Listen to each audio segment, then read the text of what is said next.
breaking news today. Please subscribe and then check notification box to get all breaking news alerts. Smug Biden bashes Trump over language, gets humiliated when his own skeletons come out. Despite the fact that President Donald Trump was right when he allegedly referred to certain places as shitholes, the left has been on the warpath ever since hearing the claims that he referred to such places as exactly what they are.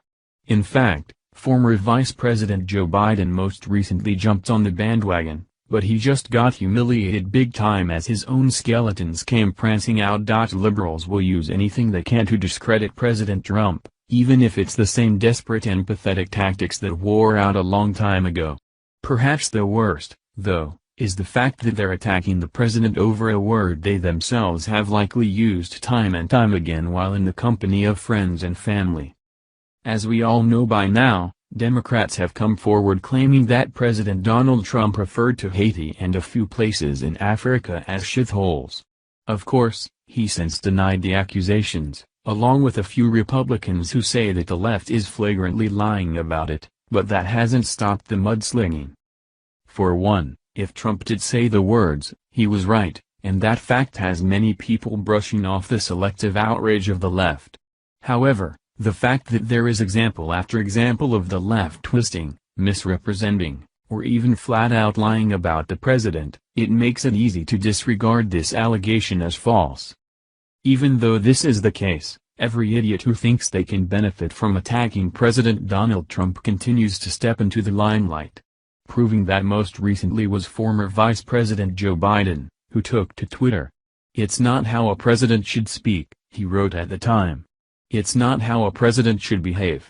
Most of all, it's not what a president should believe. We're better than this."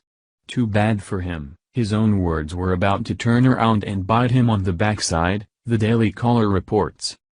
For one, it doesn't look like anyone really wants to hear from Chester the molester anymore. However, his own dirty skeletons were about to come out of the closet and leave him downright humiliated as well. Courtesy of John Cardillo, it's been exposed that Joe Biden should have thought twice before condemning someone else's foul or inappropriate language. Listing out questionable, disgusting, and flat-out racist remarks that Joe Biden personally said in the past. Well, it's safe to say that Cardillo put the former vice president in his place. Although the quotes are hard to believe, there's video evidence proving them to be true, unlike the accusations against President Trump. The first quote Cardillo brought to light was when Biden said that you cannot go to a 7-Eleven or a Dunkin' Donuts unless you have a slight Indian accent. I'm not joking, back in 2006. As the clip below indicates, it's sadly not a remark taken out of context. As if that wasn't bad enough, while the former vice president was talking about then soon-to-be President Barack Obama, he called him the first mainstream African American who is articulate and bright and clean and a nice-looking guy, in 2007. Of course, we all know that's just simply not true, as there were plenty of African Americans who fit those qualifications before Obama was ever known. Lastly, further exposing himself to be a downright racist.